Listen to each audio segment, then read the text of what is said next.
Olá, boa noite, bem-vindos a mais uma edição de especial Zimbo. Hoje o nosso convidado é Abel Chivucovuco, presidente da Casa CE. Muito boa noite. Boa noite e permitam-me em primeiro lugar agradecer o convite da TV Zimbo para estar neste programa e saudar todos os angolanos e em particular os telespectadores. Tenho clara noção das dificuldades que nós todos angolanos vivemos hoje, mas quero transmitir uma palavra de fé, de alento e de esperança. Todos juntos podemos transformar a situação. Muito bem. E eu começo com uma questão que é muito badalada nos últimos dias. Qual é a situação do deputado Alexandre Sebastião André, vice-presidente da Casa CE? São verdadeiras informações que estão a circular que dão conta de uma alegada tentativa de afastamento daquilo que são os ideais da Casa CE? Penso que, em primeiro lugar, é meu dever explicar aos angolanos o que é a Casa CE, quais são os propósitos, por que é que criamos a Casa CE, qual é o sonho que temos para Angola.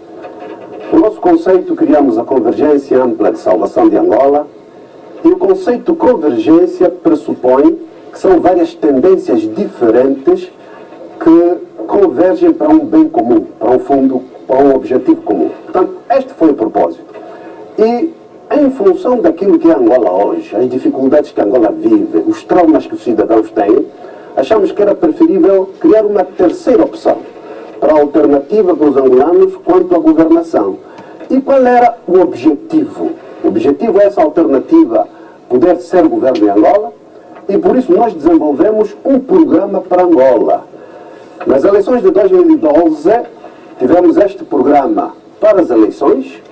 Infelizmente foi pouco divulgado e que neste momento estamos a procurar fazer a revisão para ajustá-lo às circunstâncias do momento. Vai poder falar desse programa, mas respondendo à questão que me coloquei, o que é que está a acontecer de facto? Alega-se que Alexandre Sebastião André terá tido um encontro com altos responsáveis da Presidência da República. Isso, segundo se publicou nas redes sociais, criou algum atrito dentro da própria Casa CE. O que é que está a acontecer de facto? Não há nada de verdade e eu penso que não faz sentido vivermos de especulações. Por isso é que considero que mais importante é esclarecer aos angolanos qual é o projeto dos angolanos e depois direi também... Vai explicar isso, mas mantém a confiança política no Sr. Alexandre Sebastião André? Para já dizer que o Sebastião André é meu amigo e é meu colega e estamos no mesmo projeto, não é verdade? E por isso não é assunto, é uma questão administrativa e eu vou explicar já. Permita-me que eu explique aos angolanos primeiro o que é a Casa CE. Em função do programa que não foi bem publicitado em 2012, durante o programa que estou a desenvolver em 2013, 14 e 15 de visita às províncias, que é um programa denominado 15-15, 15 dias em cada província, e a visita chama-se Ver, Ouvir e Partilhar, distribuímos um outro documento, que é um contrato com os angolanos. Os 20 compromissos que os angolanos podem ter com a Casa CE para a futura governação de Angola. Então, vamos fazer assim, em todas as províncias estamos a negociar e a discutir com os angolanos a agenda dos 20 compromissos. Muito bem, vamos começar com esses compromissos e depois vamos voltar a essa questão. Quais são, nós já sabemos todos que o país enfrenta muitos problemas, não é? Alguns estão a ser resolvidos, outros continuam a ser ainda problemas. Quais são as ideias da Casa sobre o país? Nós podemos resumir os 20 compromissos e o programa do governo em 5 grandes áreas, que é o que nós pretendemos implementar assim que ficarmos governo em 2017. Em primeiro lugar, precisamos de garantir a paz, precisamos de garantir a integridade territorial e a unidade nacional. Num país como o nosso, que é um país multiétnico, multirracial e multicultural, país bastante diverso. Essa integridade tem que ser garantida para fazermos com que Angola projete-se em África e no mundo como um país que apresenta a qualidade de vida dos seus cidadãos. A projeção de Angola no mundo e África não pode ser porque somos um país que produz muito petróleo ou porque temos forças armadas fortes, não. Deve ser pela qualidade de vida dos seus cidadãos, para as pessoas admirarem que os cidadãos angolanos têm água, têm energia, têm saneamento urbano, têm boa saúde, São esses os indicadores que devem nos dar orgulho para apresentar ao mundo. E o que é que a Casa faria diferente nesse aspecto que fala da água, luz? Estou-lhe a explicar a agenda dos 5 elementos essenciais. Este é o primeiro. O segundo elemento essencial precisamos de fazer reformas profundas. Reforma do modelo de Estado, reforma constitucional quanto ao sistema de governo. Reforma do modelo de Estado por quê? Nós temos um modelo de Estado excessivamente centralizado. Tudo se decide em Luanda, num país tão vasto. Até um pequeno chavariz na Luanda Sul decide-se em Luanda. Um pequeno dispensário no Kwanza Norte decide-se em Luanda. Não. Temos que descentralizar o país, política e administrativamente, para fazermos a reforma de um Estado descentralizado. Esse Estado descentralizado podia ir ao nível até de voltarmos ao debate sobre devemos ou não eleger os governadores provinciais. Devemos ou não ter pequenos parlamentos provinciais para controlar os governadores. E o que é que essas propostas que apresenta em relação a isso prevê? Devemos ou não, portanto, essas são as nossas ideias para fazermos um diálogo nacional. Nós não queremos são ideias básicas, mas a reforma constitucional, a reforma do modelo de Estado, exige consensos, exige diálogo nacional. Mas, a partida, temos que encontrar um Estado descentralizado, governadores provinciais eleitos, instituir as autarquias, o regime político também tem que ser reformado. Precisamos de debater o regime político. O regime político, temos que debater. Ainda interessa continuarmos com o presidencialismo hiperbólico, em que o presidente manda tudo, até a distribuição de casa o presidente manda, até no lixo o presidente manda, no parlamento não. Temos que ter, ou voltarmos para um sistema semipresidencial, na verdade, com um presidente que garante a unidade nacional, trata das questões de política externa e de defesa, ou se quisermos manter o presidente, primeiro, tem que ser um presidente eleito diretamente por todos os angolanos. Acabar com essa coisa de cooptação pelas listas. Segundo, equilibrar os poderes para que outros níveis haja o exercício das prerrogativas constitucionais que permitam descentralizar. Até porque nessa reforma constitucional também podemos abordar a problemática de Cabinda no âmbito da soberania angolana. Qual seria a solução para essa problemática? Problemática de Cabinda, podemos ter abertura suficiente para encontrar modelos de autonomia. Que modelo? Autonomia interna, por exemplo, como a Madeira, como os Açores, como a tantos outros, na verdade. Não podemos continuar estanques, fechados, sem capacidade de dialogar, sem capacidade de resolução dos problemas. Terceira dimensão, precisamos de aprofundar o processo democrático e também o respeito pelos direitos humanos. Nós, Angola, ainda não somos um país democrático. Por que diz somos que não um somos país democrático? em transição para a democracia. Por que diz isso? As democracias têm atributos específicos. E nós, em Angola, temos alguns atributos presentes na nossa vivência, outros atributos não presentes. Por exemplo, não pode haver democracia sem total liberdade. No nosso caso, temos liberdade condicionada. Tanto do ponto de vista geográfico, quanto mais para o interior se vai, menos liberdade os cidadãos têm. Como do ponto de vista condicionamento, na verdade, é que o cidadão, quando quiser ser um diretor do hospital, tem que ter cartão. Quando quiser ser diretor de uma escola, tem que ter cartão. Condicionamento. Portanto, esse cidadão não é livre, porque há liberdade de manifestação, liberdade de reunião, liberdade de associação, liberdade de opção. As liberdades de opção são condicionadas. Por isso ainda não temos liberdade total nesta dimensão. Mas também outro dos atributos é o pluralismo. Em Angola temos o pluralismo. Outro dos atributos é eleições livres, periódicas e gerais. Do ponto de vista da periodicidade, está garantido. Mas do ponto de vista da transparência e da justeza, ainda não estão garantidas. Outro dos atributos de uma democracia é, de facto, órgãos administrativos apartidários. A função pública. No nosso caso, a função pública ainda é muito partidarizada, não é verdade? E eu vou voltar a isso um bocado mais à frente. Por outro lado, também temos que ter órgãos de defesa, ordem pública apartidários. Temos que ter, no caso dos órgãos de defesa... Mas defesa e ordem pública não são partidários? Os militares estão de parabéns. Deram um passo muito grande, não interferem na vida política ou partidária. A polícia vai fazendo um esforço, mas precisa de ser ajudada. Com o nosso comportamento e com a nossa atitude, não é verdade? Eu ando pelo país, por todas as províncias, pelos municípios, e constato que a polícia precisa ainda de ser ajudada. Ajudada no sentido? Ajudada para compreender o papel de um polícia num Estado democrático, não é verdade? Para terem noção até onde vai a sua intervenção, até onde não pode ir, porque estará a infringir os direitos dos cidadãos. Os órgãos de segurança, esses pessoas não têm noção absolutamente nenhuma do seu papel. Os órgãos de segurança são para defender o Estado, não são para vigiar os políticos, vigiar os cidadãos, etc. O senhor é vigiado por algum órgão de segurança? Absolutamente, absolutamente. Isso é do conhecimento público. Portanto, este elemento precisa de ser acautelado para que tenhamos uma democracia efetiva. Os direitos humanos também precisamos de fazer um esforço, não nos fica bem.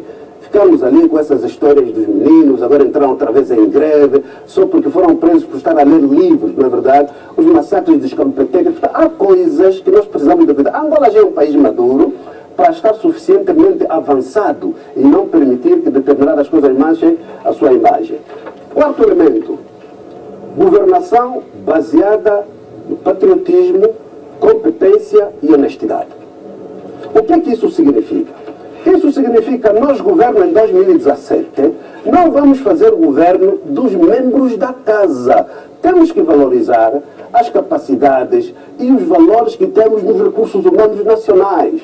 Um governo, portanto, a casa o que é que deve fazer? Deve ser o conceito, a visão. Que tipo de país queremos? Mas depois valorizar todos os cidadãos.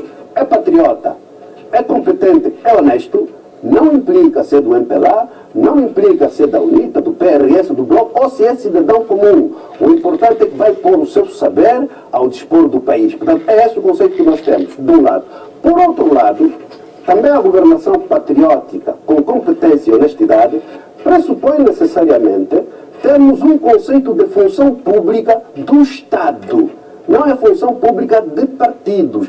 Esses cidadãos que são funcionários, mudam o governo, continuam funcionários. O que é que muda? Mudam as práticas, mudam os comportamentos e mudam a forma como são remunerados, criações de comissões de trabalho, etc. São os mesmos. Da mesma maneira que as Forças Armadas, Polícia, são Forças Armadas do Estado, não são de partidos. Portanto, o conceito tem que ser a valorização da pessoa humana, patriota, nas suas competências e com honestidade, para que o cidadão angolano esteja no centro da governação, seja um elemento fundamental para a governação e os recursos do país sejam judiciosamente utilizados para que o cidadão beneficie desses recursos. Porque não é o que temos feito até aqui. E vou voltar a isso atrás mais logo. É verdade que a pobreza é um elemento fundamental. E por isso a governação tem que ter como objetivo a erradicação da pobreza. Portanto, este realismo, a má gestão e termos uma governação com rigor e transparência. Não vale nada termos um país potencialmente rico, mas com cidadãos pobres. Vale o que é isso? Nós queremos ter um país potencialmente rico, com cidadãos que vivem em dignidade, não é verdade? E termos uma gestão que utiliza judicialmente em termos de priorização. Porque nós temos muitos problemas de identificação do que é prioridade. Eu depois posso dar exemplos para que a prioridade seja o cidadão.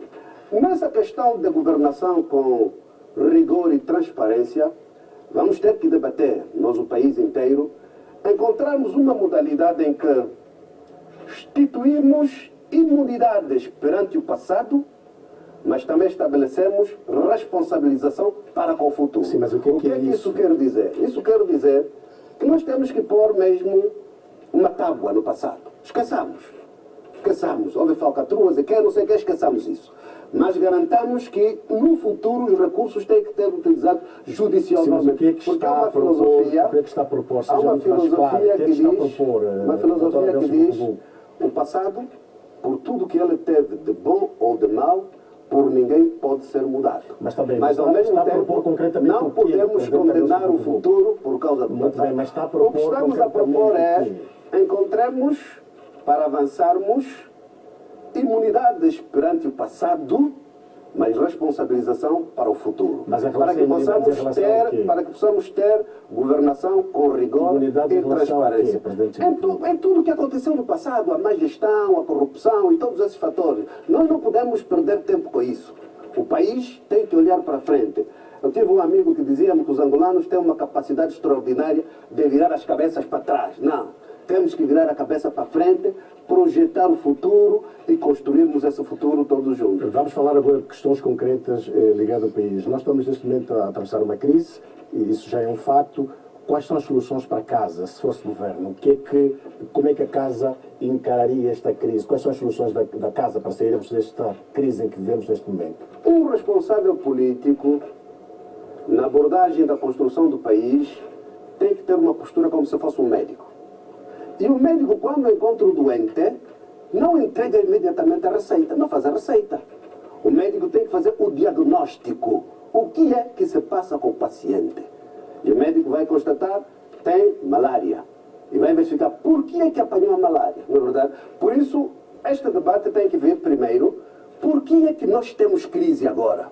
Para percebermos quais são as bases que nos levaram ao contexto presente.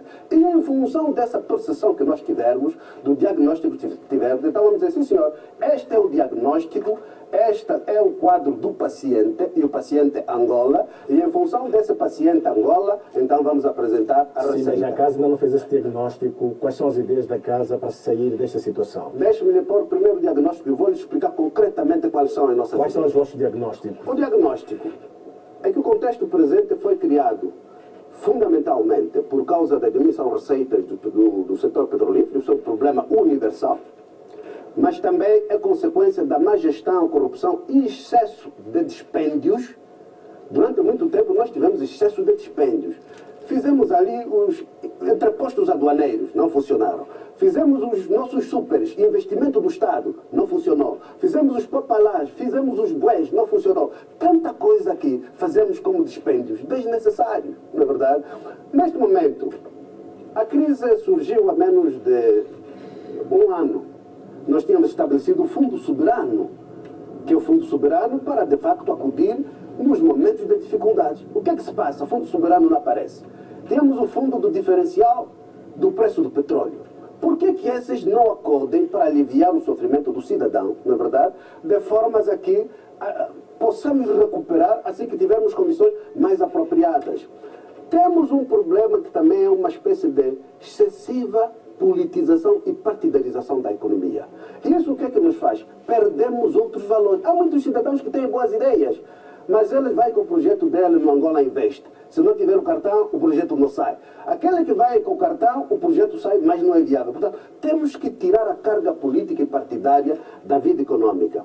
Temos um problema de fraqueza de planeamento e dificuldade de priorização. Por exemplo, nós sabemos que somos um país produtor de petróleo bruto, mas somos um importador de produtos do petróleo. Não faz sentido.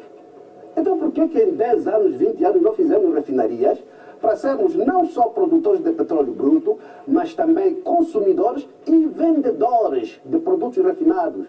A Singapura não produz petróleo, mas é o maior refinador. Por que nós não fazemos isso e depois exportamos os produtos para o Congo, para a Namíbia, etc.? Sim, o senhor é fraqueza de planeação. Já como médico fez o diagnóstico, quais são os medicamentos para a cura? Tem outros fatores para diagnóstico. Eu vou lhe explicar os medicamentos. Outros fatores para diagnóstico, mas para dizer os problemas de priorização. Nós, por exemplo, investimos na nova marginal de Luanda. Muito bom. Entulhamos o mar, investimos milhões e milhões de dólares. Mas aquilo está bonito, mas mudou a vida de quem? Por que em vez de usarmos esse dinheiro para fazer a marginal onde ninguém vive, podíamos aplicar no Kazenga, no Curtume, no Sambizanga, em Viana, onde vivem as pessoas? Porque acontece, os miúdos saem desses bairros com lixo, com lama, etc., vão no domingo passear na marginal, mas à tardinha têm que voltar outra vez para a lama. Quando devíamos priorizar lá onde vivem as pessoas, porque muda a vida das pessoas. A marginal não muda a vida das pessoas. Fraqueza de planificação.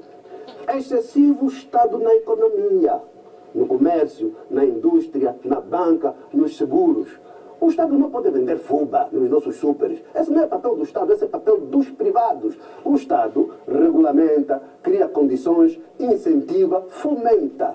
E os cidadãos livres organizam. Agora, se o Estado vai vender fuba, vai vender açúcar, como fizemos, é por isso que falhou. Muito bem. Agora o Estado foi fazer, por exemplo, a Zona Econômica Especial. Vamos agora às é o suas Estado soluções. que investiu nas zonas econômicas especiais. Hoje, não sabemos se aquelas empresas são viáveis. Temos o problema do ambiente econômico de negócios, que ainda não é um apropriado. E temos muito desprezo, durante muito tempo, desprezamos os setores primários. Muito bem. A agricultura, a indústria, as florestas, os produtos do mar, o turismo. Nós estamos a falar muito do turismo, por exemplo. Nós fazemos coisas que inviabilizam o turismo. Por exemplo? Os custos da hotelaria são inegáveis, é impossível. Alguém que vem passear para pagar $500 por dia no hotel, isso só se for turismo de ricos, isso não é turismo. Alguém que vem para fazer turismo, mas leva 3 meses para tirar disto, é impossível. Com a febre amarela, com a malária, com essas coisas, quem é que vem passear para depois apanhar febre amarela? Não se faz turismo assim. Muito bem. Apresentou como médico aquilo que são o diagnóstico. Agora vamos aos doença do problemas. paciente. O que é que vocês fariam de diferente de tudo isso que você apresentou aqui? Factos concretos. Vamos lá. A questão da presença do Estado da economia. O que é que fariam de diferente? Deixa-me lhe dar factos concretos. Em 2015, o Presidente da República convocou o Conselho da República para discutirmos sobre a crise que assolava o país. A Casa CE foi a única formação política que levou e entregou ao Presidente da República um memorando com as nossas ideias sobre a crise. Quais são essas ideias? E grande parte, eu vou lhe comunicar, grande parte das resoluções do Conselho da República foram deste documento. Eu até podia lhe dar, só que os regulamentos do Conselho da República não permitem, porque é o documento confidencial do Conselho da República. Mas muito bem, mas pode falar com o Presidente da Casa daquilo que são as suas ideias, as suas soluções para os problemas que acabou de apresentar e que acabou de diagnosticar. Este ano, a Assembleia Nacional promoveu um debate para abordarmos e darmos sugestões ao Governo sobre a crise. E a Assembleia Nacional pediu que cada força política apresentasse as suas ideias. Nós, Casa CE, apresentamos um documento à Assembleia Nacional. E este posso lhe dar, porque é da Assembleia Nacional, já não tem os requisitos, não é confidencial. Nós entregamos, na verdade, ao Presidente da Assembleia Nacional. E constou das resoluções da Assembleia Nacional. Mas os telespectadores querem saber quais são as ideias da Casa. E vou passar exatamente aos 10 pontos. Até porque esses 10 pontos da Casa CE são públicos. E nós fizemos uma conferência no Cacoaco, onde até Estela teve vindo também, onde apresentamos publicamente os 10 pontos antes de passarmos a conferência. Isso tudo bem, mas há pessoas que não sabem. Apresentou aqui um conjunto de problemas, que são os diagnósticos, e dizem também que tem soluções. Vamos lá. Como é que faria para sairmos da crise? 10 pontos que nós propusemos ao Governo, por via da Assembleia Nacional, mas também de forma pública. Por via deste documento que está aqui. Deste documento que está aqui. Primeiro, descentralização política, porque a crise implica medidas políticas, econômicas e estruturais. Não é verdade? Primeira medida, nós precisamos de descentralizar política e econômica e administrativamente o país, visando a libertação das iniciativas dos cidadãos. O que significa? Não haja a ideia de que Luanda dá as receitas, façam assim, façam assim, façam assim. Não. Libertemos a criatividade, libertemos as iniciativas do cidadão, as ideias do cidadão. Porque o papel do Estado não é fazer as coisas, é fazer com que os cidadãos façam as coisas. Segunda medida, diminuição do papel do Estado na economia, particularmente nos setores do comércio, serviços financeiros, seguros e indústria. O papel do Estado é criar as condições. Não é o Estado que vai fazer as fazendas. Na minha língua, Ubuntu é um ditado que diz que o carrombo com o ini calale coçamua. Porque o que é de todos nunca resulta. Quando o indivíduo tem a propriedade, cuida bem da sua própria propriedade. Mas o que defende um Estado mínimo? Portanto, a Casa defende um Estado mínimo? Não é um Estado mínimo, um Estado presente, mas um Estado não omnipresente. Sim, mas qual seria o papel do Estado no governo da Casa? Regulador e de fomento. Não é o Estado que vai fazer as casas, não é o Estado que vai fazer as lojas, não é o Estado que vai fazer o banco, não é o Estado que vai fazer os seguros, não é o Estado que vai fazer a indústria, fazer as panelas, fazer os baldes, não. Porque essa zona econômica especial, que foi feita pela Sonangol, não é viável. Não é viável. Foi projeto político, não foi projeto econômico. Por que acha que não é viável? Não é viável. Até hoje nunca ouvimos falar sobre os balanços da produtividade dessas empresas. A viabilidade. Não se sabe. Está opaco. E não tem efeito nenhum na vida nacional. Não é verdade? Portanto, é preciso reduzir isso. Terceiro, democratização e liberalização das oportunidades, acabar com a partidarização e exclusão nas oportunidades de financiamentos das iniciativas e projetos dos cidadãos. O que significa? Seja o mérito a poder ter acesso a financiamentos das instituições como Angola Invest ou outros fundos que houver. Sim, mas diga uma coisa, Sr. Presidente, porque o que tem havido, quando fala dessa questão da conhecimento, partidarização, sim, quais são os bancos? Podia citar os bancos que pedem cartões de militar para dar eu crédito? conheço muita gente Não, mas que podia citar os apresenta bancos? Angola Invest. O projeto Angola Invest, que trabalha com os bancos, Mas Angola Invest na é um verdade, banco. trabalha com os bancos, particularmente os bancos públicos. Os bancos privados mais ou menos evoluíram. Mas os Mais bancos ou menos públicos, evoluir significa que também há exigiam cartão de há militar melhor para dar tratamento crédito. nos bancos privados, melhor tratamento nos bancos privados do que nos bancos públicos, não é verdade? Quando fala de melhor tratamento, refere-se concretamente a quê? Ainda pode haver alguma hipótese desde que o projeto tenha mérito de passar. Mas quando vocês são em bancos públicos, quando vai para Angola Invest, não passam. Quando se entrega os projetos, vem lá também escrito a camisola política do empresário, da pessoa que está a entregar. Não vem escrito, mas é solicitado. Indiretamente é solicitado, tudo bem, o projeto é razoável, etc. E até com uma agravante. Há casos em que os cidadãos apresentam bons projetos, pedem-lhes o cartão, não têm cartão, mas depois alguém ligado aos bancos aproveita-se do projeto alheio e depois tentam implementar. Só há uma filosofia que diz que quem não concebeu não consegue implementar. Pronto, número 4. Melhorar de forma efetiva o ambiente de negócios em Angola. Temos que acabar com a burocracia excessiva. Temos que melhorar os custos de produção, porque os custos de produção em Angola são muito altos. Muito altos. Por exemplo, para a indústria. Não se faz indústria sem espaço, terrenos, não se faz indústria sem energia, não se faz indústria sem água. E com a nossa indústria intermitente, é preciso que quem faz o projeto tem que pôr geradores. Mas o que é que faria de diferente que está a ser ter feituoso em relação a essa questão da melhoria do ambiente de negócios? melhoria do ambiente de negócios, acabar com a própria burocracia excessiva, melhorar as infraestruturas de suporte para os investimentos. Na verdade, o cidadão tem que ter energia regular, não pode ter que meter mais gerador, porque se tem que meter gerador, depois tem que comprar combustível, encarece o produto e deixa de ser viável com o produto que é feito na Tailândia, na Singapura, onde encontra um melhor ambiente de negócios. Temos que acabar com essa história de que quem vem com um projeto, os responsáveis da área governamental e da área pedem logo, eu quero ser sócio. Não, tem que ser sócio por quê? Você é o governante, avalia e aprova, e mais nada. Não tem que ter sócio de tudo. E nós temos ainda esse problema cultural. O cidadão apresenta o projeto, até estrangeiros apresentam os projetos, mas a primeira coisa é, tem que dar aí uns 30%, 20%. Não. Precisamos de melhorar o ambiente de negócio do nosso país. Quinto, temos que fazer um combate sério e determinado contra a corrupção, o clientelismo e o nepotismo. Sim, mas isso que está a dizer, esse programa é a repetição daquilo que já disse. Não. Ou são coisas totalmente diferentes? Completamente diferentes. Por exemplo, estruturar mecanismos institucionais para combater as tendências de monopólios. Controle das contratações do Estado e controle da qualidade das obras. Por quê? Estamos a tender para um sistema econômico em que um grupo de 3, 4 pessoas monopoliza o mercado. Tem os supermercados, tem as bombas de gasolina, tem os hotéis, tem... Não, é preciso abrir, porque assim está a haver monopólios.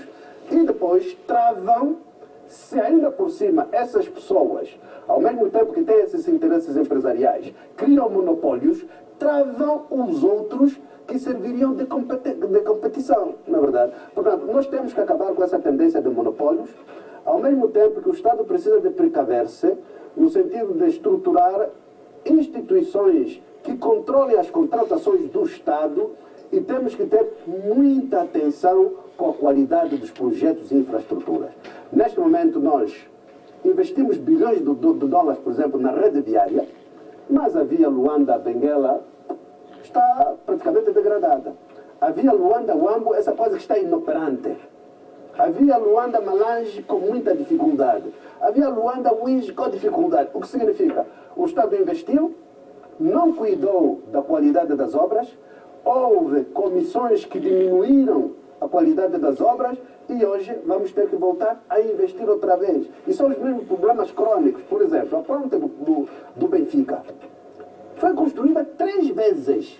Construiu a primeira, vieram chuvas, levou. Construiu-se a segunda, vieram churradas, levou. Tivemos que fazer uma terceira. Isso é desperdício. Isso é falta de valorização dos recursos que o país tem. Avançando noutras questões, Avançando. para irmos às perguntas dos telespectadores. Correção progressiva das assimetrias regionais e valorizar as potencialidades territoriais. Equilibrar o nível de desenvolvimento das províncias da costa com as do interior médio e do interior profundo. Se nós não valorizarmos as províncias, e um dos fatores que nós temos que fazer, tentei sugerir durante várias vezes, não consegui. Tentou sugerir aonde? Foi encontrarmos uma espécie de definição da vocação das províncias. Tentei O que é sugerir isso, doutor Abel? vocação das províncias. O que significa? Os governos provinciais não determinam o que a província tem como vocação. E vão fazendo, vão andando. Não pode ser assim. Por exemplo, a província do Huambo, no tempo colonial, era de vocação agrícola, industrial e de recursos humanos. E eu perguntei na reunião de quadros do Huambo ao governo. Na altura, quem chefiou a delegação do governo foi o atual governador do Luanda, Egílio Carneiro. Eu perguntei, nestas condições de hoje, qual é a vocação provincial, qual é a vocação da província do Huambo? Ainda é agrícola, industrial e de recursos humanos? Qual foi a resposta? Não é verdade? Não sabia, ninguém sabia. Foi preciso adiar para fazer estudos e voltarmos a fazer a reunião. Porque se pensarmos que ainda vai ser agrícola, então é preciso redefinir. Os solos da província do Huambo estão cansados de excessiva utilização. Se é agrícola, então é preciso redefinir as modalidades, os inputs que são necessários, etc. Se é ainda industrial, temos que rever. Tem que haver energia em condições, tem que haver circulação para os grandes mercados de consumo, etc, etc. Acadêmica, eu penso que devia continuar, porque tem condições apropriadas para o estudo. Benguela. Qual é a vocação de Benguela? É a vocação de produtos do mar? É de turismo? É de agricultura? É de quê? Qual é a vocação, por exemplo, da Lunda Norte?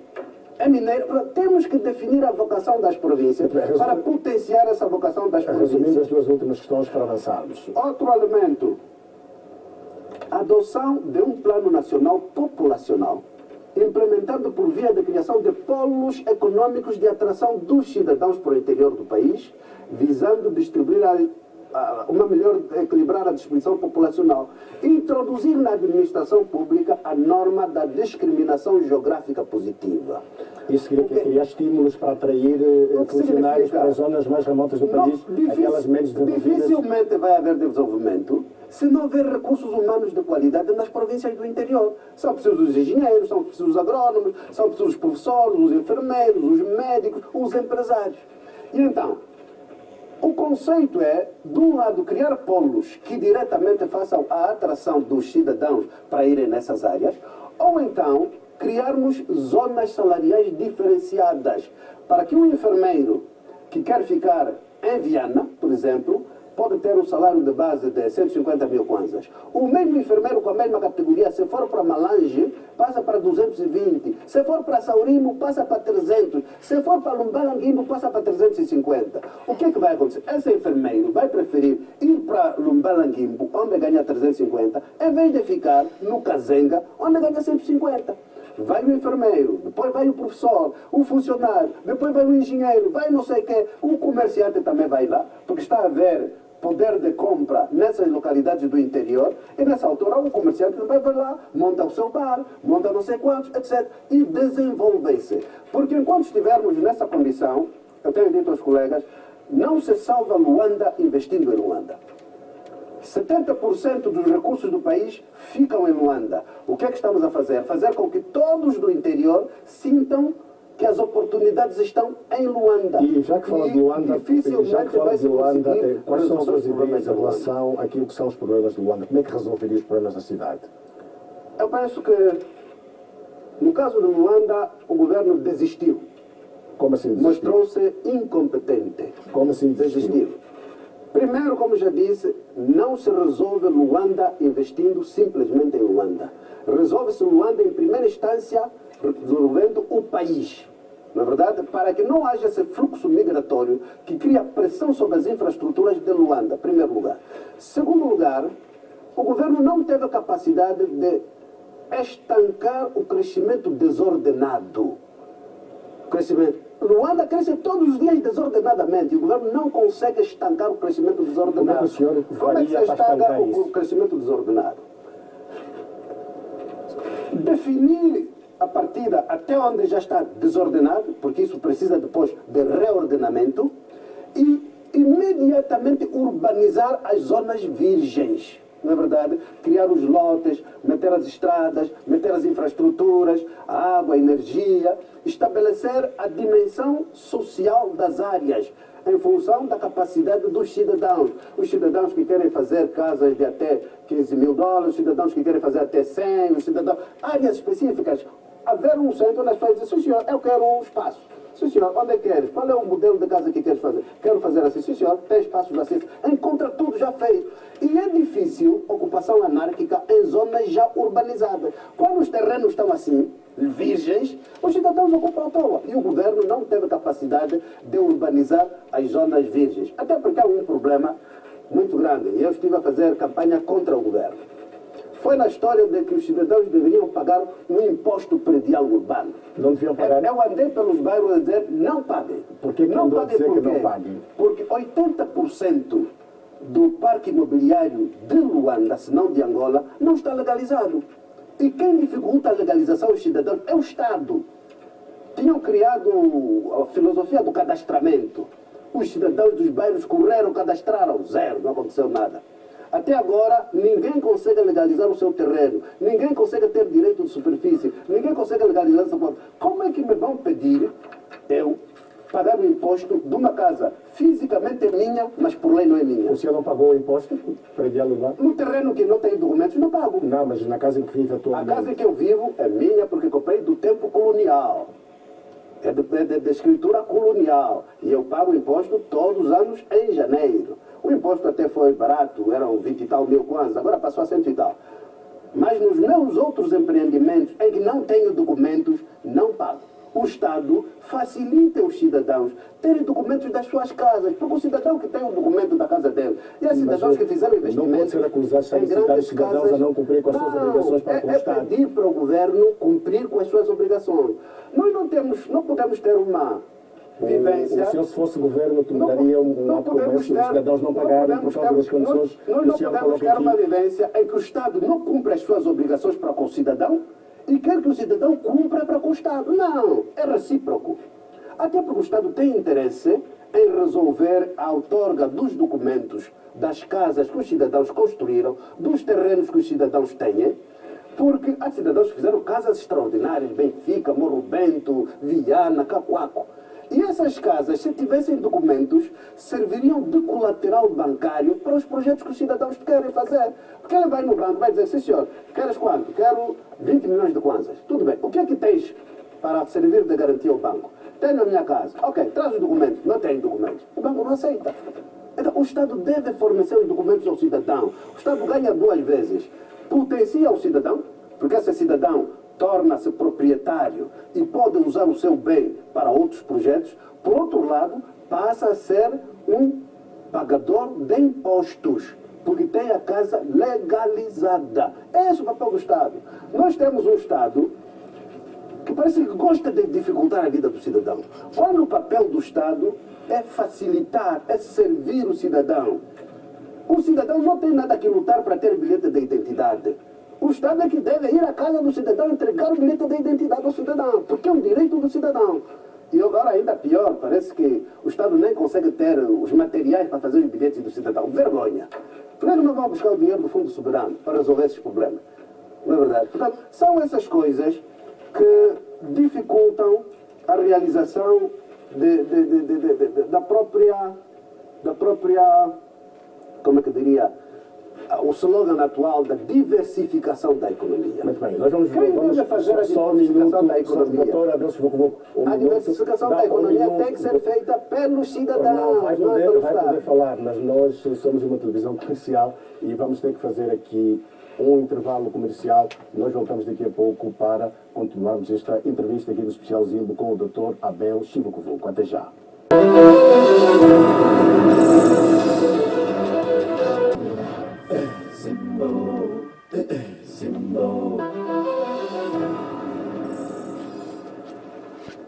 Mais uma vez, boa noite. Bem-vindos à segunda parte do Especial Zimbo. Hoje temos como convidado Abel Chivucuvu, presidente da Casa CE. Vamos fechar esse capítulo de propostas da Casa em relação a algumas questões do país. Falava da diversificação da economia e dizia que a diversificação deve ser feita pelo cidadão. Como assim, presidente Abel Chivucuvu? Primeiro, é preciso termos em consideração que a diversificação é um processo permanente.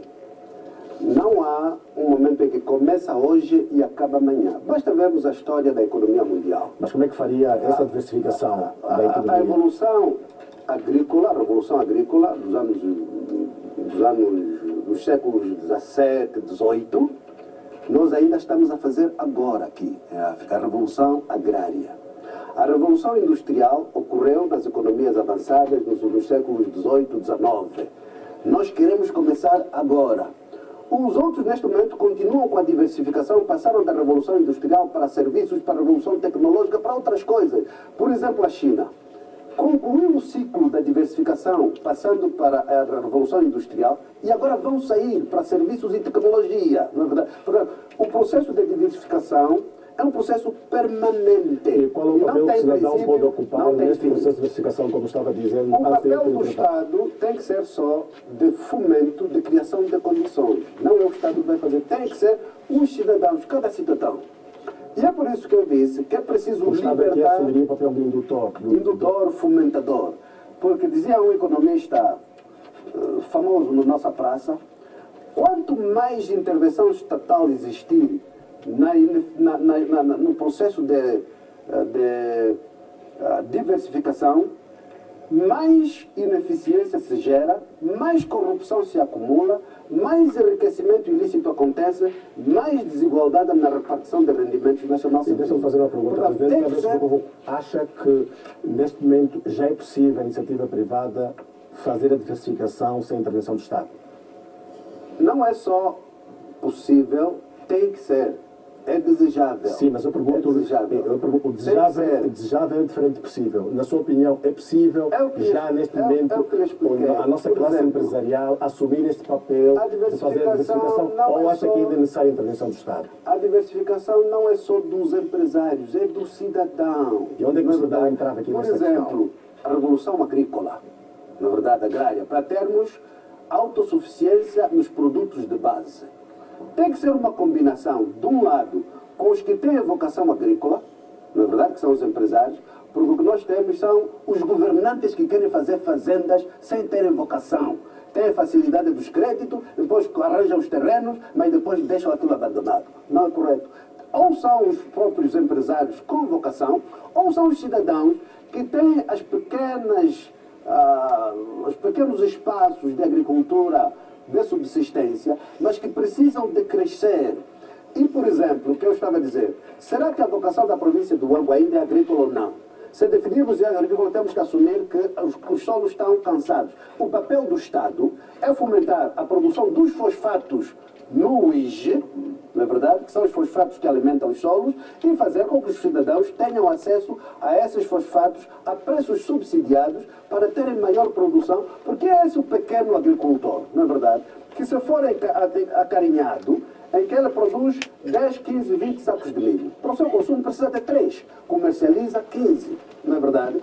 E se ele comercializar bem, vai ter vontade de aumentar a lavra, para no ano seguinte, em vez de produzir 15 sacos, vai produzir 30, não é verdade? E se forem 1 milhão de cidadãos pelo país inteiro, que não são empresários, são agricultores de subsistência, nesse processo, não é verdade? Porque quando nós tivemos autossuficiência alimentar no tempo colonial, não foi só dos fazendeiros, foi do cidadão comum, não é verdade? Portanto, em todos os domínios, o Estado deve criar condições, deve criar fomento, deve criar incentivos, mas não é o Estado que deve fazer a diversificação. Muito bem, vamos avançar e vamos começar por onde iniciamos essa entrevista, e o senhor esquivou-se de responder, mas vai ter mesmo que responder, porque aqui há muitas questões. Há ou não verdade naquilo que está a circular em relação ao deputado Alexandre Sebastião André, seu vice-presidente na Casa? Primeiro, o nosso objetivo fundamental, nós Casa, é fazer a alternância e sermos governo em 2017. Nisso estamos todos de acordo. Muito bem, mas agora respondendo à questão, a questão da transformação é apenas uma questão administrativa, de Não, terceiro não plano. é isso que eu pergunto. E- Estão a circular informações que dão conta que existem algumas divergências, divisões na casa e fala-se inclusive do encontro do Sr. Alexandre Sebastião André com o ministro-chefe da Casa Militar do Presidente da República. Nós na casa- E disse que isso criou, este encontro terá criado algum problema dentro da casa. Isso é verdade ou não? Nós na casa não temos esse problema. Nós temos total confiança no companheiro Alexandre Sebastião. Ou seja, que é mantém um a dos confiança vice-presidentes. política do vice-presidente. Absolutamente, nós reunimos juntos nesta quarta-feira. Na verdade, ele participou na Então, mas o reunião que é de do verdade Conselho nessas informações Presidencial. que estão a sair? Isso é especulação daqueles que têm receio que a casa está a ser grande demais. Mas de quem, Sobre- quem é que tem receio e quem é que espalha Eu essa não sei quem é informação? que pediu essa informação, portanto, talvez o jornalista devia convocar os do Clube Capa e outros que sabem disso. Nós não sabemos. Muito bem. E nós continuamos com a nossa um atividade minuto. normal. Há uma pergunta que foi enviada no Facebook pelo Sr. Simba Testigo. Correto. E ele pergunta: é verdade que são os ex-militantes da UNITA que mandam na Casa CE enquanto os outros partidos são marginalizados? A Casa CE é uma convergência de vários partidos e de cidadãos independentes. Se for a ver o nosso Conselho Presidencial, que é de 18 membros, dos 18 membros, São todos os partidos que fazem dos parte da 18 coligação. membros, só tem 3 que vieram da UNITA, 5 que vieram do MPLA, 6 que vieram dos outros partidos. Portanto, a maioria dos que estão na casa são membros de todos os partidos, não é verdade? A segunda figura da casa, que foi o segundo cabeça de lista, é o Almirante Mel. Não veio da UNITA, veio do MPLA. O William Toné não veio da UNITA, veio do MPLA. O Dr. Michel não veio da UNITA, veio do MPLA. O Dr. Xavier não veio da UNITA, veio do MPLA. Portanto, há uma diversidade total e, portanto, é incongruente Essa questão tentar dela. assimilar. Há uma outra questão. O Congresso da Casa estava para este mês de maio, foi adiado para junho. Por que é que está difícil o parto de transformação da coligação em partido? Queremos cuidar da organização para tudo sair bem. Ou existem Ser divergências que democrático. dificultam a criação de um partido? Não, neste momento nós temos as conferências provinciais ainda a ocorrerem esta semana, cerca de 7. A questão Então, da por que esses transformação, sucessivos adiamentos a questão da realização do transformação, Congresso e a transformação da coligação a num questão da partido? transformação não é problemática. Vou lhe Está explicar a ter porquê. dificuldades em acomodar interesses? Nós temos os acordos constitutivos. Quando nós fizemos a casa, houve negociação entre as partes e fizemos os acordos. E os acordos previam, as partes entendem que a casa terá duração ilimitada, transformando-se em partido político depois das eleições gerais de 2012, independentemente do resultado eleitoral. E já passam Estão 4 anos. Estão as assinaturas De todas as pessoas. de todas as pessoas. Então, por que é que 4 anos Número- depois não avançaram para isso? Número 2, 4 anos depois não avançaram para isso? nós por quê? temos os estatutos Sim. que estabelecem no artigo 3º que a Casa CE constitui-se por tempo indeterminado e deverá transformar-se em partido político até antes do segundo Congresso Ordinário, que terá lugar em abril de 2017. Portanto, isso está tudo previsto. E Então, esses- o que é que está a esses acontecer? documentos todos- Há um telespectador, Fonseca esses documentos Bengue, todos também que estão- vai poder falar, presidente. Vamos só à pergunta de Fonseca Bengue, que é jornalista no Jornal de Angola. Ele pergunta quais são os objetivos da transformação da coligação em partido? E o que é que a proposta de transformação prevê? Vai mudar a designação, os símbolos, os órgãos de direção e o que é que pensa, e ele pergunta o que é que pensa das divergências internas que estão a surgir sobre esta questão. As divergências são um fantasma. De quem? Né? Quem sabe Dos os fantasmas? dos que têm receio porque a casa está a ser grande demais e a casa vai ser governo em 2017. A transformação está prevista e esses documentos estão no Tribunal Constitucional. E as leis? Quando é que vai ser o Congresso? As leis estão. Vai o ser Congresso mesmo em vai ser em julho. Julho. Já não vai ser E adiado. as leis, não vai. Neste momento Mas- vamos terminar as conferências. E Mas as leis, o que é que vai acontecer? A casa As- vai manter a designação as- casa as- ou mudará para uma outra designação? deixe-me explicar, porque o que é mau é a ignorância das pessoas, porque não estudam. A lei Acha que as dos pessoas fazem partidos- essas questões É por ignorância. por ignorância? Portanto, esses documentos estavam estruturados Sim. e estão no Tribunal Constitucional. O Tribunal notou e averbou de que haverá a transformação. Da E casa a em partido. em partido. E a transformação faz-se como? Existe a Lei dos Partidos Políticos, artigo 34. Da lei dos partidos Dos políticos. partidos políticos, Que fala da Lei da questão República de da Angola. transformação em partido. A Lei dos Partidos Políticos, na verdade, no artigo 34º, e eu vou lhe ler para que se clarifique, estabelece o seguinte: fusão, cisão e incorporação. Os órgãos estatutários competentes podem deliberar de qualquer partido a dissolução do partido, observando os mesmos requisitos formais, deliberar a fusão do partido com outros. E a figura que nós vamos estabelecer é fusão. E depois, de todos os partidos que não poder participar. E vai manter a designação em casa. Deixe-me lhe explicar. Para explicar o Sr. Presidente, a lei também diz: a fusão, a incorporação e a cisão reguladas pelos estatutos aplicam-se nos casos omисsos com as necessárias adaptações às normas sobre a matéria relativas a sociedades comerciais. Como a lei dos partidos políticos não elaborou como é que se faz a fusão, remete à lei das sociedades comerciais. O que é que diz a lei das sociedades comerciais? No artigo 101º, 3º e 5º. Estabelece, claro, nós não fazemos as coisas por acaso, tudo está estruturado. Portanto, estabelece as modalidades em que se faz a fusão. Para se fazer a fusão. E eu dou-lhe um exemplo. Nós tivemos, esta semana, a fusão de dois bancos à luz da lei das sociedades comerciais, que é o Banco Atlântico e o Banco Milênio. O nome dos bancos mudou? Não mudou. Passou a ser Banco Milênio Atlântico. O patrimônio nessa fusão vai fazer com que a casa se mantenha. A casa continua a casa. Só não já sei coligação, mas é... Sim, é casa a partir. Muito bem. O patrimônio dos bancos mudou? Não mudou. Houve a fusão do patrimônio de todos os bancos. Mas existem presidências de algumas lideranças dos partidos que compõem atualmente a coligação em se fazer essa... Nós estamos de acordo. Há uma questão do Sr. Matias... Estão de acordo. Há uma questão do Sr. Matias Pires. São perguntas que foram enviadas por via do Facebook, na minha página do Facebook. O Sr. Matias Pires disse que a casa, estou a citá-lo, Matias Pires, disse que a casa é o Abel Chifucuvuc e o resto é deserto. Que esforço tem feito sentido de alargar à sua elite dirigente? Eu penso que isso, primeiro, é desconhecimento, segundo, desonestidade, terceiro, desconsideração dos dirigentes da Casa Sé. Eu tenho aqui a lista dos membros do Conselho Presidencial. São 18 membros. Conselho Presidencial. Conselho Presidencial. Desses 18, só há um não licenciado. Só um. Dos 18, 10 são professores universitários.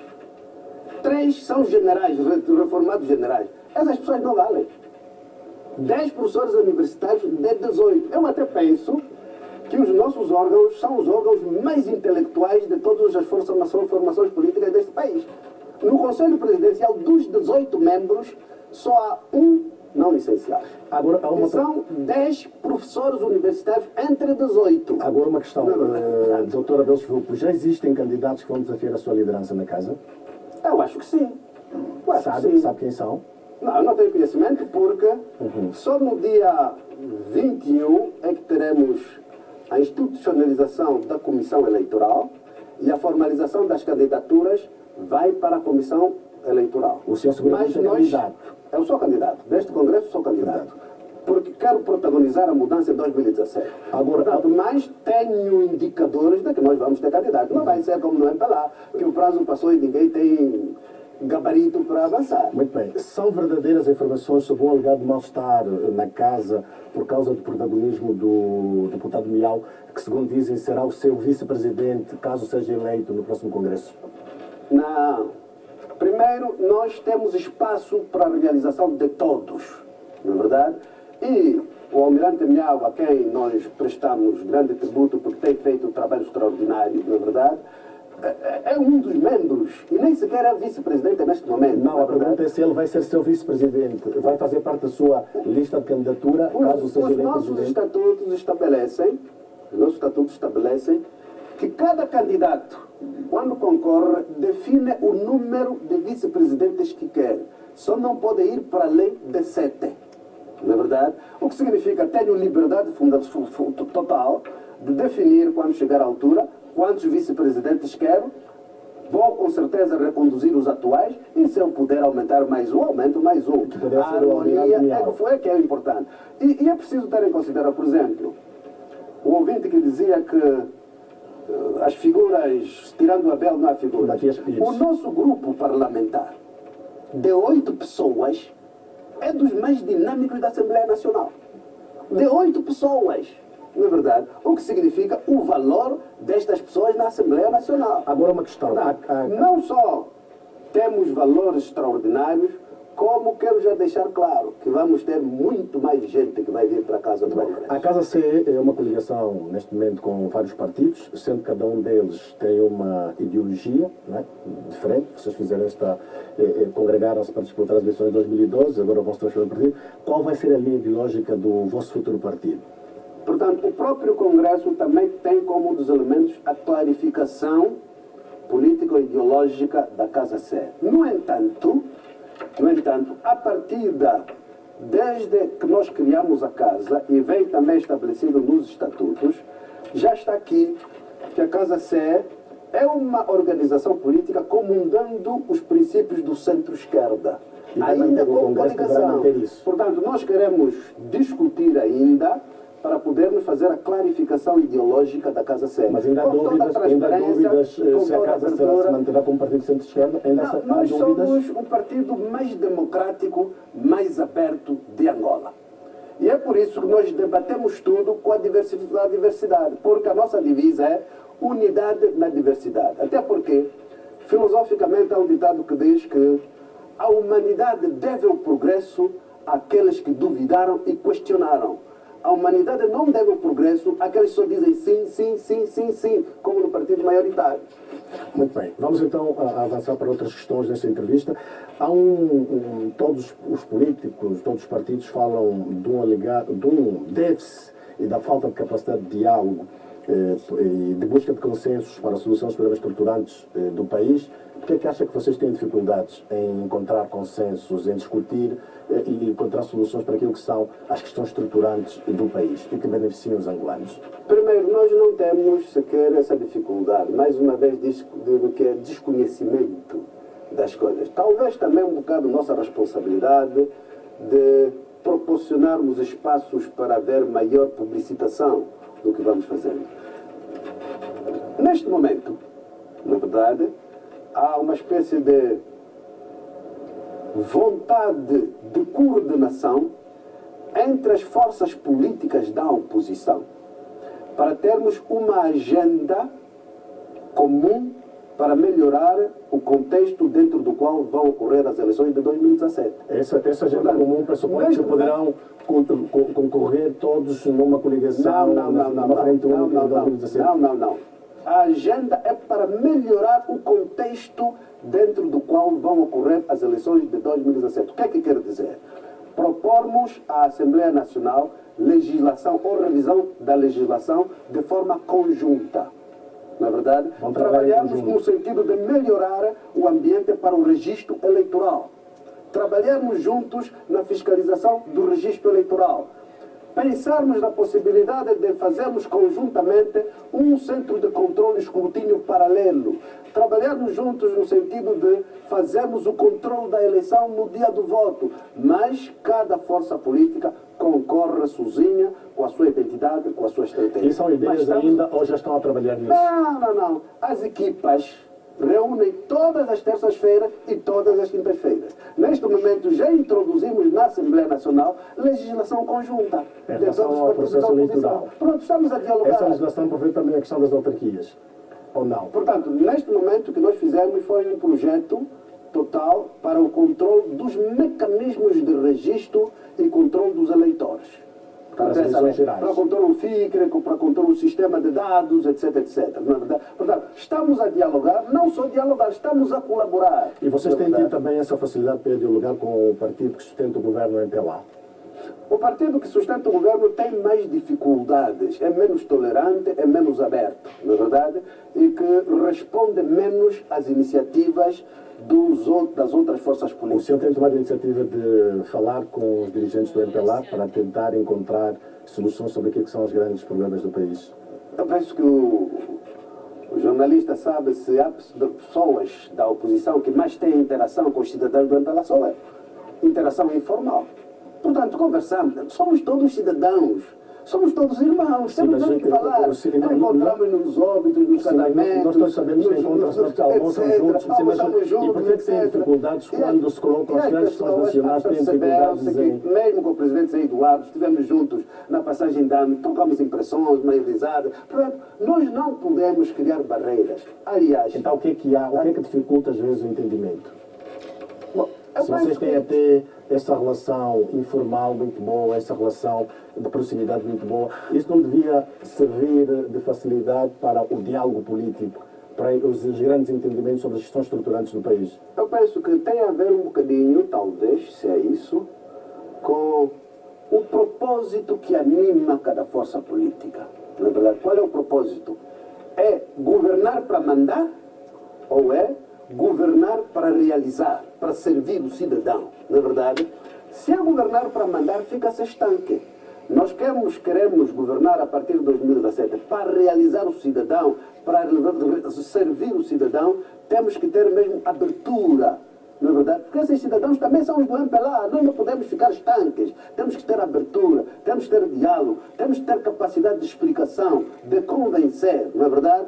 Porque, como já disse, o nosso conceito de governação é governação patriótica, de competência e honestidade, e irá necessariamente envolver todos os cidadãos, não é verdade? E é por isso que nós não temos esse problema. Se há esse problema, são outros. Como é que vê há um telespectador também que faz essa pergunta, deixa-me só procurar aqui o nome dele, não vejo aqui, mas há um cidadão que diz que os partidos, geralmente, principalmente os partidos da oposição, fazem uma oposição de quanto pior, melhor. Isso também acontece com a Casa, ou a Casa tem uma oposição mais republicana? Primeiro, nós somos uma força política que não nos consideramos da oposição na oposição. Nós consideramos força política alternativa. Nós não somos da oposição. Nem somos da oposição. Não. Nós somos força política alternativa. Porque vamos fazer os outros alternância. Os outros, cada um se afirma como quiser. Nós somos uma força política de alternativa. E vamos fazer alternância em 2017. A postura é diferente. E se não ganhar em 2017? A postura é diferente. A postura é diferente. Quando se é força política da oposição ou na oposição, só se critica, só se fala mal. Quando se é alternativa, é preciso dizer o que não está correto, mas depois ajudar, indicar como é que as coisas devem ser feitas. Por exemplo, eu já disse aos colegas do governo, e fiz isso público, que nos momentos de vacas magras, e neste momento temos vacas magras, tem que haver de forma muito criteriosa, na verdade, a definição de prioridades. Neste momento o governo não pode pensar fazer tudo, porque não se pode ser forte em todo lado e ao mesmo tempo. Tem que haver definição das prioridades. Quais deviam ser as prioridades deste momento? Primeiro, garantir o funcionamento regular das instituições do Estado. Na verdade, porque só assim é que poderemos desenvolver todos os outros domínios da vida nacional. Mas e não se pode, eu expliquei isso uma dessas vezes ao Ministro das Finanças, não se pode garantir o regular funcionamento das instituições públicas passando 2 meses ou 3 meses sem pagar os militares, sem pagar a polícia. Eles é que são as instituições públicas. Como é que passam 2 meses e não pagam os funcionários públicos? Isso tem que ser a prioridade, garantir o regular funcionamento. Número 2, é preciso cuidar dos setores sociais de sobrevivência e que são essenciais. A alimentação do cidadão, os medicamentos. Como é que nós vamos ter um país? Até aqui pouco tempo eu visitei os hospitais vários de Luanda. E foi um desastre que eu constatei. Até a vacina para os recém-nascidos BCG não havia. Não havia. Outros fármacos não havia. Isso devem ser prioridades, na verdade. Porque muitas vezes nós estabelecemos bem os indicadores. Tudo bem, o Presidente da República hoje inaugurou o Museu da Moeda. É bonito. Mas o que é que conta o Museu da Moeda com os hospitais que não têm medicamentos? Por que não priorizamos os medicamentos que salvam a vida das pessoas? Numa Luanda, não estou a dizer ainda o país, numa Luanda onde morrem 500 pessoas por dia ou mais. Mas será que essas pessoas não precisa ter o Museu da Moeda? Precisa de ter, mas não é prioridade. É preciso saber priorizar em termos de barca. Por causa para não corrermos e para deixar que fale à vontade, voltamos à questão da ideologia da Casa. Diz que o programa diz que a Casa é um partido de centro-esquerda. E Ismael Mateus, que está a ver essa entrevista também, faz uma pergunta. Ele diz que centro-esquerda é o MPLA. E a pergunta que ele fazer: centro-esquerda social-democrata, quais são as diferenças ideológicas com o MPLA? Vão entrar na Internacional Socialista? Eu pergunto-me, é verdade que o MPLA é de centro-esquerda? Eu não sei. Tenho dúvida. Sim, mas respondendo a questão de Ismael. Porque o que é o conceito de centro-esquerda, do meu entender?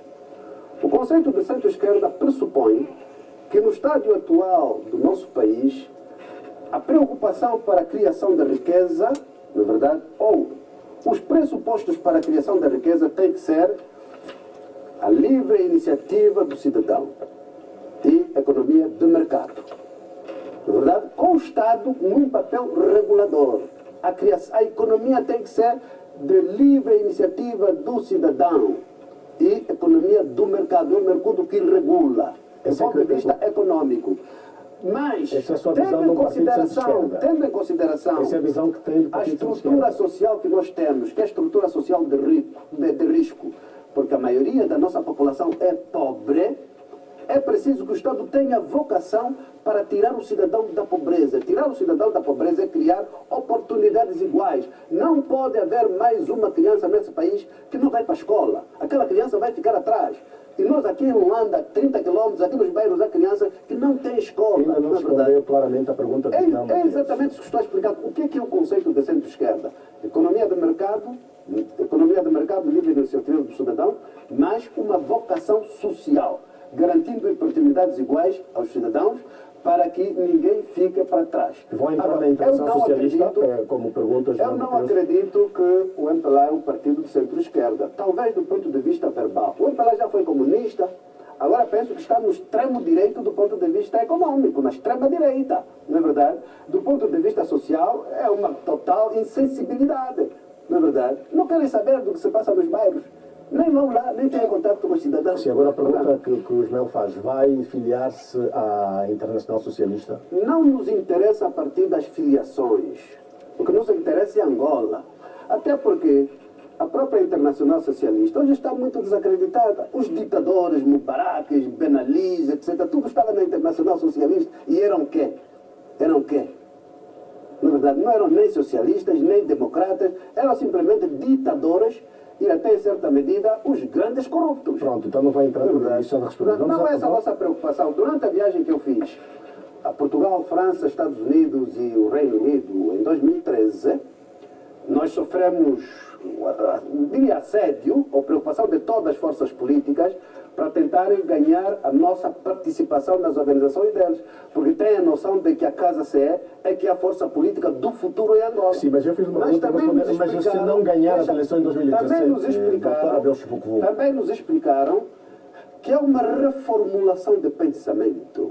Na verdade, há a tendência de descartar a Internacional Socialista, que ficou muito desacreditada, e para o surgimento provável de uma organização que se chamará Internacional Progressista. Aí vocês já poderão filiar-se. E fomos já abordados também para participar. Neste momento, deixo claro que nós temos sido abordados pela direita, pelo centro, pelas famílias de esquerda, pela Internacional Socialista, por essa nova Internacional Progressista. Nós não definimos nada porque só será depois do Congresso. Sim, mas responda a uma questão. O senhor fala permanentemente em tudo o que faz que vai ganhar em 2017. E se não ganhar? Eu quero deixar e fazer confiança ao cidadão. Deixa o cidadão e faça-me essa pergunta depois das eleições. Pronto, eu vou guardar a pergunta e vou fazer. Então vamos agora para dois tópicos. Começamos com a Assembleia Nacional. Qual é a avaliação como presidente de um partido com representação parlamentar? Como é que vê o funcionamento da Assembleia Nacional? Está satisfeito com o funcionamento da nossa Assembleia? Podia ser melhor se quisessem. Se quisessem, quem é que não quer que a Assembleia seja melhor? O partido maioritário. Podiam fazer melhor se quisessem, para que a Assembleia verdadeiramente cumprisse com o seu papel. O papel da Assembleia é legislar, controlar a atividade do Executivo e acompanhar nacionalmente a execução dos projetos do país.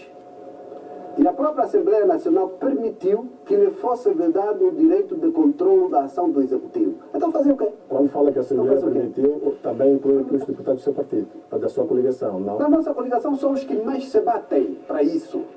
Mas, obviamente, 8 contra 120 e tal, o voto vence sempre. Mas o que significa, e até é muita pena, porque são os próprios deputados do partido maioritário que depois vão pedir nos 8 para vocês levantem o assunto, falem sobre isso. Mas quem tem pedido isso? Os próprios do partido maioritário. Mas por exemplo, levantar o quê, por exemplo? A própria solicitação de que é preciso que o cidadão acompanhe os trabalhos da Assembleia Nacional. O cidadão esteja informado.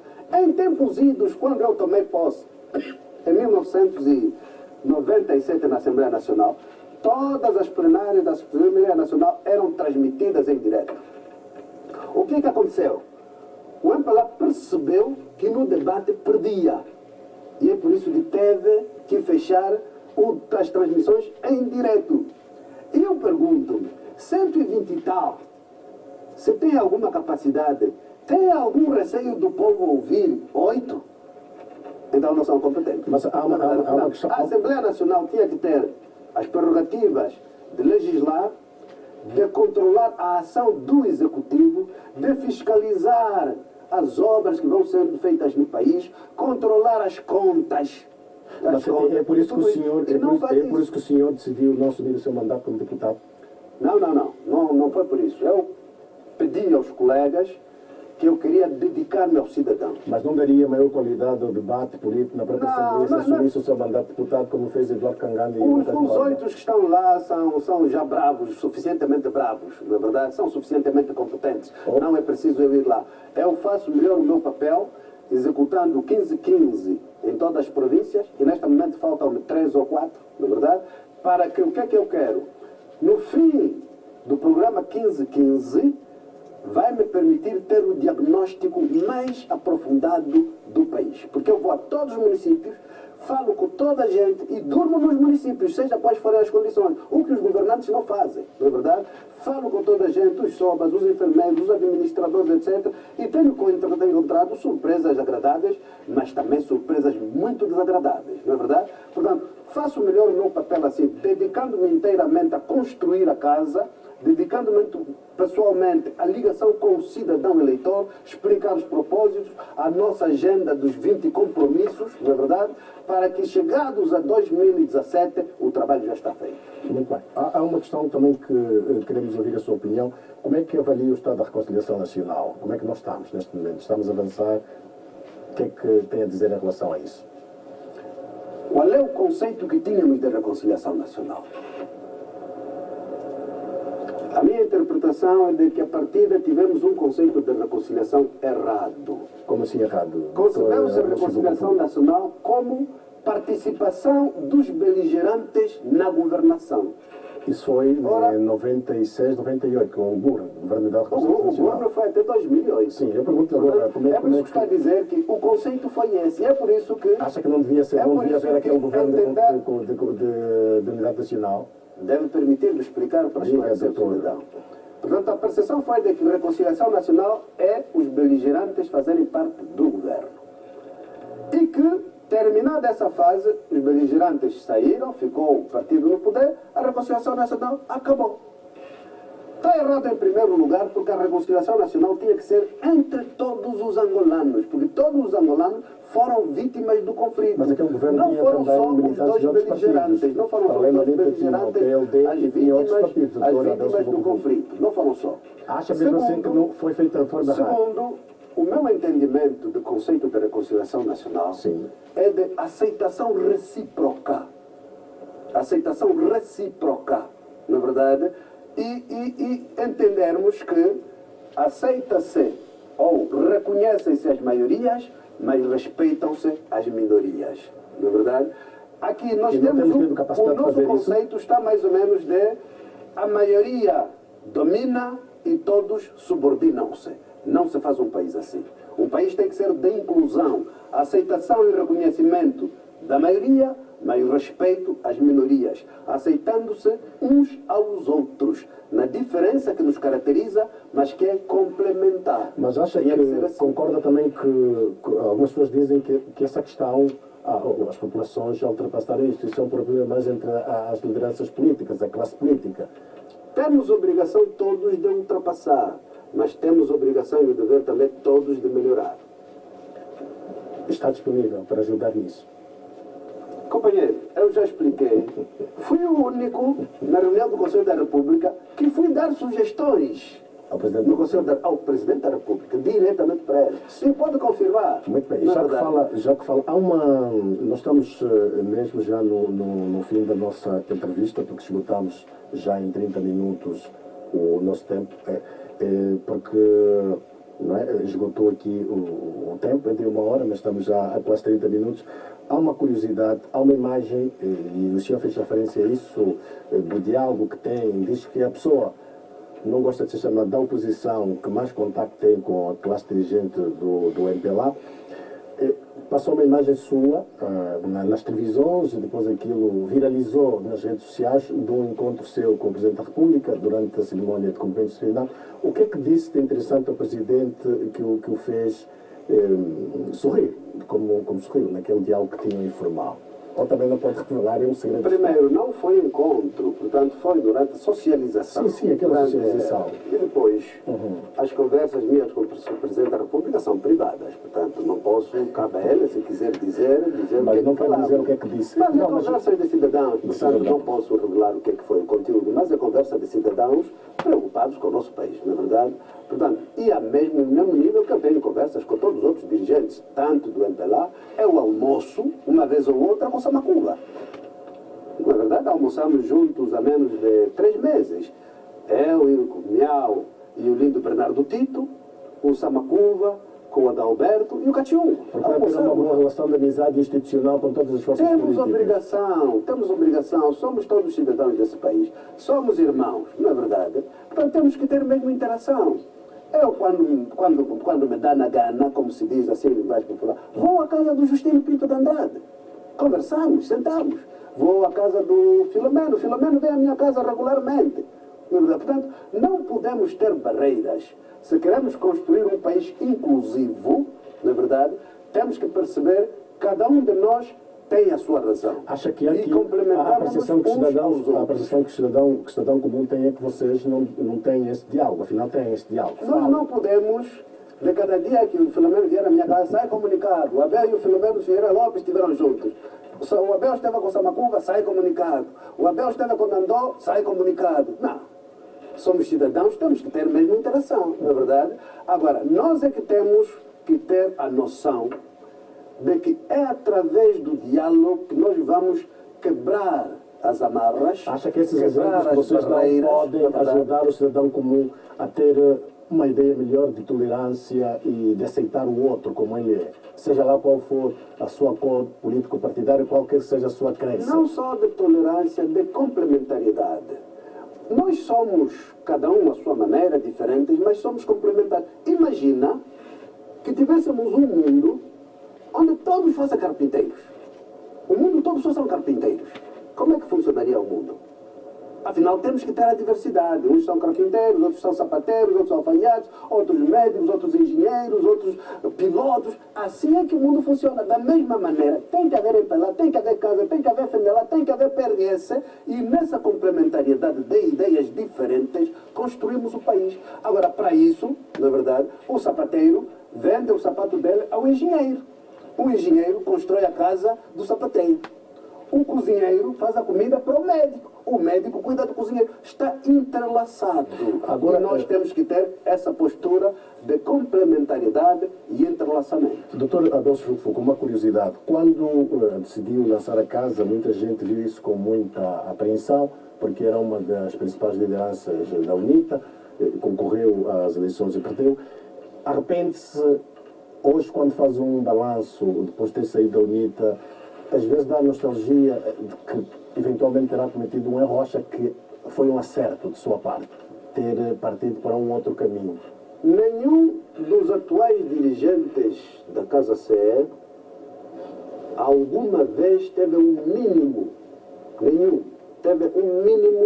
de dúvida do passo que demos. Quando digo dirigentes, incluo todos os membros que eu lhe disse, os 18 do Conselho Presidencial, os 450 do Conselho Deliberativo Nacional. Nunca ouvi, nem do Lindo Bernardo, nem do Alexandre Sebastião, nem o Manuel Fernandes, nem o Miau, nem o Candanda, nem o Dr. Xavier, ninguém.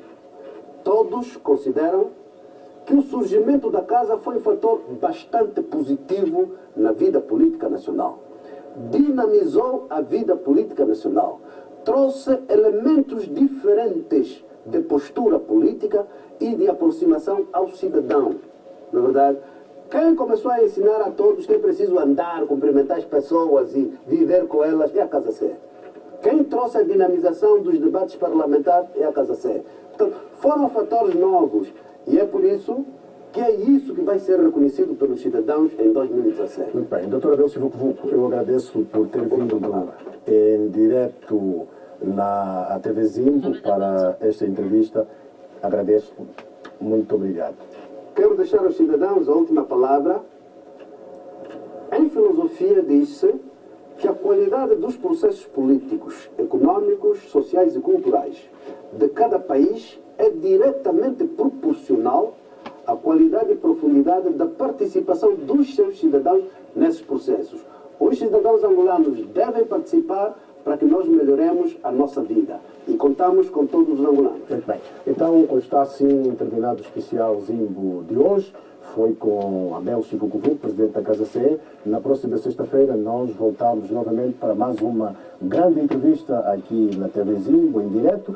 E é preciso anunciar, na próxima terça-feira é dia de debate livre e vamos discutir o salário mínimo nacional numa altura em que apresentam-se várias propostas e fala-se da possibilidade de haver uma revisão do salário mínimo nacional. Vamos trazer aqui sindicatos, patrões e o Ministério da Administração Pública, Trabalho e Segurança Social para discutirmos o salário mínimo. Então não perca na próxima terça-feira aqui na TV Zimbo, a televisão que faz um jornalismo que Angola acredita. Um jornalismo sério, com contraditório, que você só vê nesta televisão, a única que lhe oferece conteúdos diferenciados de informação. Então, muito boa noite.